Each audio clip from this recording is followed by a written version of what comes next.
యాక్చువల్‌గా 'అఖండ' 2021లో వచ్చింది. అది హిట్ అయింది. అది ఫ్యామిలీ ఆహ్, లేకపోతే సమాజం అనే యాంగిల్‌లో మాత్రమే పెట్టుకున్నారు. అది బాలయ్యది కొత్తగా అనిపించడం, అఘోర క్యారెక్టర్ డిఫరెంట్‌గా ఉండడం దానివల్ల హిట్ అయింది. దాని తర్వాత దాన్ని ఉపయోగించుకొని 'అఖండ 2' తీశారు.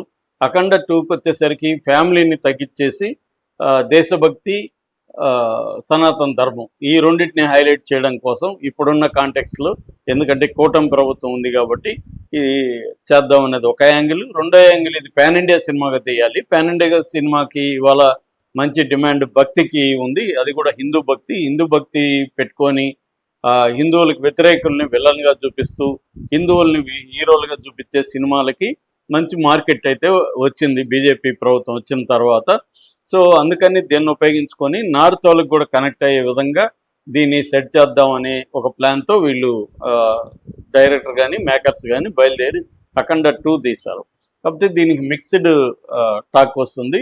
నిన్న మొత్తం ఆక్యుపెన్సీ కూడా 56% కూడా ఆక్యుపెన్సీ లేదు. అట్లాగే కలెక్షన్లు కూడా ఊహించినంత కలెక్షన్లు అయితే లేవు. నాకు తెలిసి ఇప్పుడు ఇండియా టోటల్ నెట్ వచ్చి 30 కోట్లని shacknews.com చెప్పింది. అయితే సినిమాలో ఎండ్లో 'జై అఖండ' అని టైటిల్ వేశారు.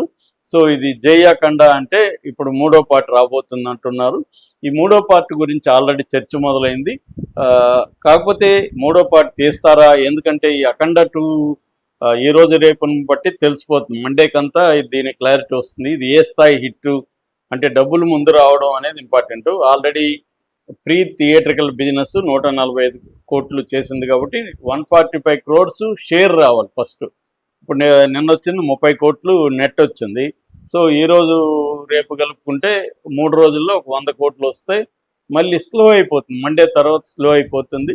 దాని తర్వాత నెక్స్ట్ వీక్కి ఇంకా అసలు కనబడకుండా కూడా పోవచ్చు. ఎందుకంటే మన దాని ఏమంటారు, అవతార్ 3 వస్తుంది కాబట్టి ఈ కాంపిటీషన్ పెరుగుతుంది.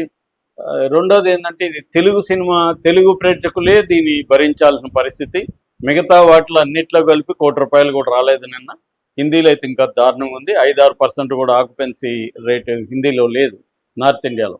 కాబట్టి ఇది పేరుకి పాన్ ఇండియా సినిమాగానే ఉంది, కానీ ఇది ఓన్లీ తెలుగు సినిమాగా మిగిలిపోయింది. కాబట్టి ఈ నేపథ్యంలో నిజంగానే సాహసం మళ్ళీ చేస్తారా అనేది ఒక డౌట్. కాకపోతే ఇప్పుడు 'అఖండ 3' దాంట్లోనే సినిమాలోనే చెప్పారు కాబట్టి ఎలా ఉండబోతుంది అన్న చర్చలు అయితే జరిగాయి. 'అఖండ 3' స్టోరీ ఎలా ఉండబోతుంది, ఇప్పుడు విలన్గా ఎవరిని పెట్టబోతున్నారు, ఎటువంటి దీంట్లో ఉన్న లోపాలు, ఇప్పుడు జనం అంతా మనలాంటి వాళ్ళు దీని మీద రివ్యూలు ఇచ్చాం కాబట్టి అవన్నీ చూసి నెక్స్ట్ వచ్చే సినిమాని ఇంకా పకడ్బందీగా ఎలా తీయాలని ప్లాన్ చేస్తున్నారు అనేది మనం చూస్తే, నెక్స్ట్ ఖచ్చితంగా చైనాని అయితే విలన్గా పెట్టరు నాకు తెలిసి. ఎందుకంటే చైనా విలన్గా పెట్టడం అనేది వీకెస్ట్ పాయింట్ ఈ సినిమాలో. అది అసలు వర్కౌటే కాలేదు. ఎందుకంటే ఎవరు కూడా చైనాని విలన్గా మన జనాలు కూడా ఇక్కడ ఎవరు చూడరు. ఇండియన్ గవర్నమెంట్ కూడా ఈ మధ్యకాలంలో అమెరికా మనల్ని ఇబ్బంది పెడుతుంది కాబట్టి చైనాతో స్నేహం మరింత పెరిగింది. మోడీ అక్కడికి వెళ్ళి రావడం అవన్నీ చూసాం మనం. చైనాకి మనకు సంబంధాలు పెరిగాయి. నిజానికి చైనా విలన్గా మనం చిత్రీకరిస్తే అది కామెడీ అయిపోతుంది. సో అందుకని వాళ్ళు కూడా చైనా ప్రభుత్వాన్ని విలన్గా చెప్పకుండా జనరల్ అని చెప్పారు. అదంతా కూడా వర్కౌట్ అవ్వలేదు. మనకి ఎంతసేపు మనకి విదేశం విలన్ అంటే పాకిస్తాన్ తప్ప వేరే మార్గం లేదు.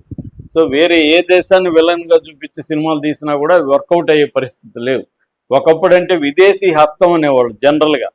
ఇందిరాగాంధీ పీరియడ్లో విదేశీ హస్తం అని ఉండేది. ఎవరు విదేశాలు వచ్చి స్మగ్లర్లు అట్లా ఉండేవి. కానీ ఒక దేశాన్ని విలన్గా చూపించడం అనేది మనకు పాకిస్తాన్తోనే మొదలైంది, పాకిస్తాన్తోనే కంటిన్యూ అవుతుంది.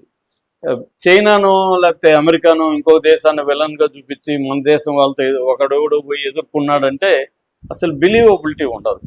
చాలామంది ఏంటంటే మీకు హాలీవుడ్ సినిమాలో లాజికల్ ఉన్నాయా, దీన్ని మాత్రం ఎందుకు మీరు లాజికల్ అడుగుతున్నారు అని ఆల్రెడీ మీమ్స్ స్టార్ట్ అయినాయి.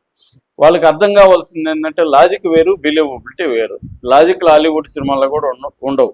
అసలు ఏ సినిమాలో కూడా కంప్లీట్ లాజికల్ అనేవి ఏమి ఉండవు. ఎందుకంటే ఎమోషనల్గా వర్క్ చేసేటప్పుడు లాజికల్ అవసరం లేదు.